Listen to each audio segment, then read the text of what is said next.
Bonjour et bienvenue dans Une minute un livre. Je vous parle aujourd'hui de cet ouvrage, Sociologie des transidentités, d'Arnaud Alessandrin, sociologue, aux éditions Le Cavalier Bleu, 2018 pour mon édition.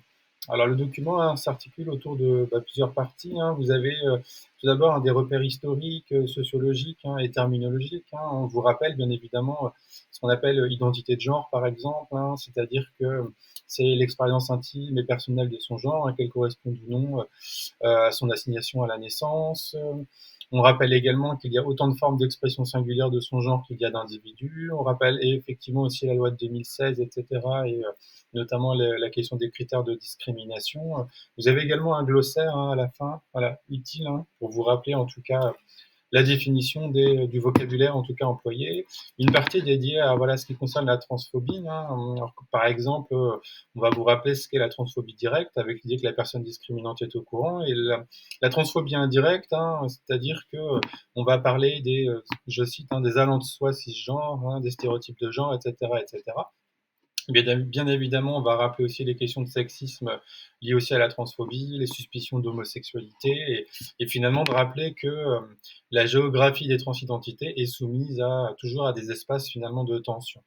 Alors une partie est également dédiée à ce qu'on appelle les représentations médiatiques de ces questions.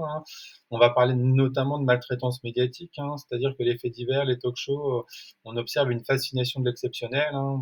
Je cite également, mais les médias ne savent plus finalement nommer ce qui ne relève pas des standards de genre. Et ça, hélas, là on est en 2018 et en 2025, on est à peu près sur les mêmes démarches, hélas.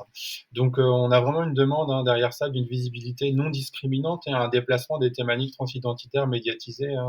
C'est-à-dire qu'on va aborder régulièrement les questions de santé psychiatrique avec une spectacularisation et une fascination, en tout cas pour le sujet, mais de manière non positive, en tout cas non constructive et non fidèle à la réalité. Voilà, et en fait, on va amplifier toujours ces questions de, de stigmatisation, etc. Donc l'idée, c'est de penser un petit peu les choses autrement. Voilà.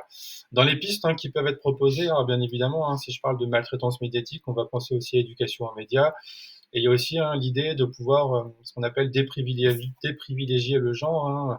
Là, je vous montre notamment un autre ouvrage d'Arnaud Alessandrin, mais il y a cette idée de repenser cette viscosité du genre, de penser que le genre finalement génère des inégalités, quelles qu'elles soient, et de penser l'impensé, voilà, du genre comme privilège et finalement de débinariser le genre. Voilà.